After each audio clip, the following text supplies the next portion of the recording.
오래전 건설회사에 근무할 때 겪은 일입니다. 해외사업팀 직원이었던 저는 인도 뉴델리의 자무나강 인근 도로건설 공사 입찰 준비를 위해 토목팀 직원들과 출장길에 올랐습니다. 사업성이 있는지를 검토해야 했고 적성과 견적을 선출해야 했기에 2달에 걸친 장기 출장이었습니다. 뉴델리에 도착한 후 처음 며칠은 5성급 호텔에 머물렀지만 출장비를 아끼기 위해서 3성급 비즈니스 호텔로 옮겼습니다. 실비정산 대신 1일 출장비가 정액으로 지불되었으므로 2달간 경비를 아끼면 귀국 후에 상당히 큰 돈을 부수입으로 얻을 수 있었기 때문입니다. 토목팀 오대리와 2인실에서 잠자리에 들었습니다. 무더위가 기승을 부리던 여름밤이었습니다. 열어놓은 창문을 넘어 검은 그림자가 쑥 들어오더니 공중에서 저의 얼굴을 잠시 빤히 들여다보았습니다. 눈, 코, 입이 없네? 여기는 5층인데 어떻게 들어왔지? 이내 육중한 몸무게로 제 몸을 내리누르자 저는 손가락 하나 까딱할 수 없었습니다. 난생 처음 가위에 눌린 것입니다.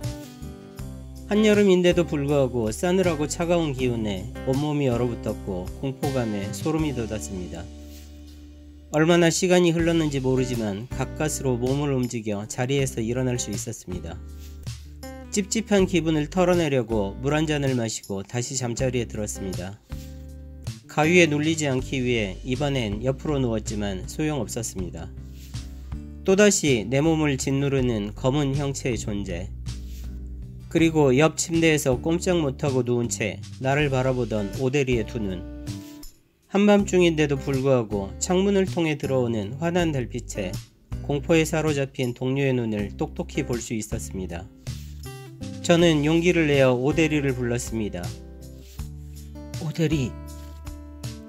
입 밖으로 말이 튀어나오는지 아니면 그저 말을 했다고 착각하는 건지 오랜 세월이 흐른 지금도 알 수 없지만 그날 밤 보고 느꼈던 검은 그림자의 생생한 존재감을 잊지 못합니다.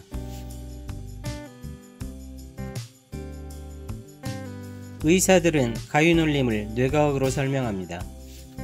의학을 비롯한 현대과학은 초자연적인 현상을 과학의 틀 안에서 해석하려는 경향이 있습니다. 신내림과 빙의 같은 심령현상을 정신병력적으로 설명하려고 시도하고 사후세계에 대한 경험인 근사체험을 뇌과학적 차원에서 분석하려고 합니다. 하지만 과학으로는 설명할 수 없는 초자연적 현상에 대해서는 미신이라는 프레임을 씌워 애써 무시합니다.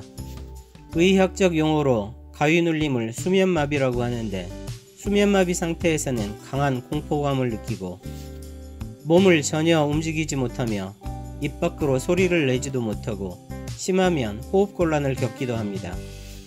정신의학에서는 수면마비가 수면사이클과 관련이 있다고 말합니다. 사람이 잠이 들면 먼저 깊은 수면 상태인 논렘 수면에 들어가고 약 90분 뒤에 잠은 자지만 뇌파는 깨어있는 얕은 수면인 렘 수면에 이르게 됩니다. 하지만 스트레스나 불규칙한 수면 습관으로 인해 정상적인 수면 리듬이 깨지면 막 잠든 직후에도 얕은 수면인 렘 수면이 시작되는데 이때 나타나는 게 가위 눌림으로써 공포와 환각 또는 환청을 경험하게 됩니다. 뇌는 깨어있어서 의식은 있는데도 불구하고 근육에 명령을 내리는 신경세포는 잠들어 있어서 몸을 움직일 수 없는 것입니다.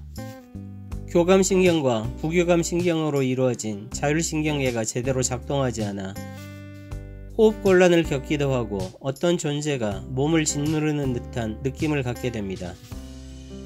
하지만 이러한 의학적 접근은 가위눌림이 반수면 상태나 심지어 완전히 깨어있는 상태에서도 발생할 수 있다는 점을 설명하지 못합니다.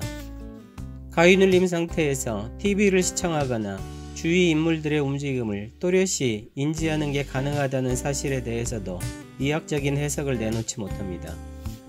가위눌림이 특정한 장소와 관련이 있어서 예를 들어서 유령이 출몰한다고 알려진 공간에서 다수의 사람들이 가위눌림을 경험하는 심령적이고 초자연적인 현상은 더더욱 설명하지 못합니다.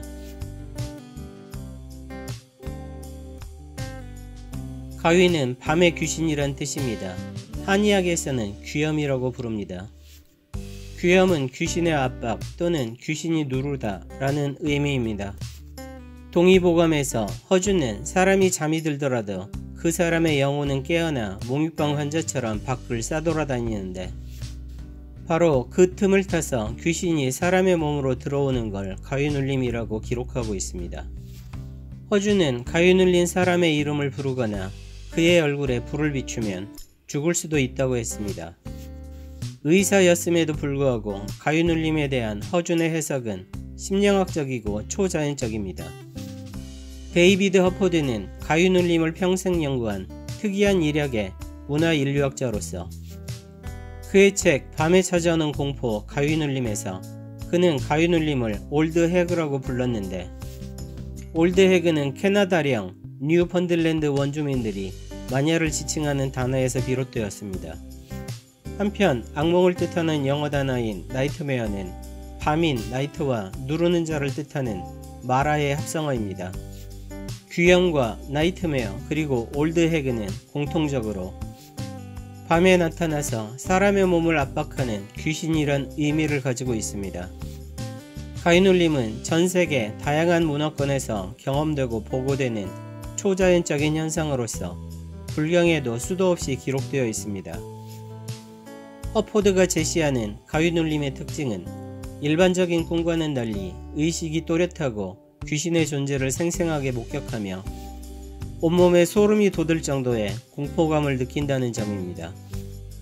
또한 유령이 출몰하는 특정한 장소에서 다수의 사람들이 가위눌림을 경험한다는 사실입니다.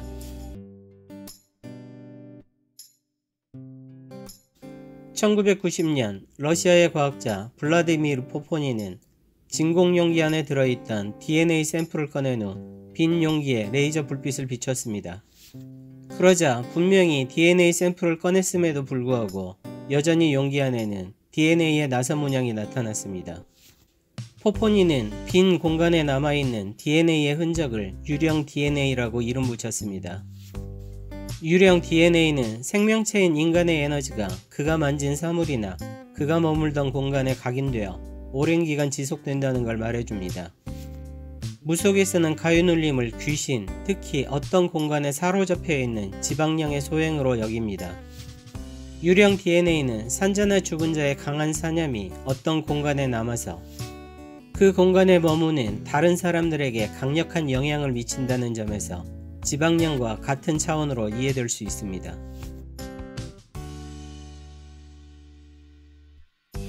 뉴델리의 호텔방 얘기로 다시 돌아가겠습니다.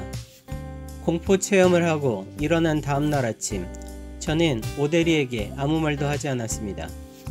혹시나 이상한 사람이나 기가 약한 사람으로 취급될까봐 염려했기 때문입니다.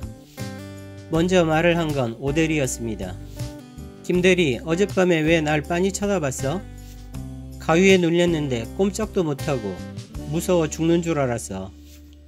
그날 우리는 출장비를 아쉬워하는 다른 직원들을 설득해서 원래 머물던 5성급 호텔로 잠자리를 옮겼습니다. 호텔 식사가 입에 맞지 않는다는 핑계를 대고 말입니다. 한 방에서 두 명이 동시에 가위에 눌리는 현상은 의학적으로 설명이 가능할까요? 구독, 좋아요, 알림은 영상을 만드는데 큰 힘이 됩니다.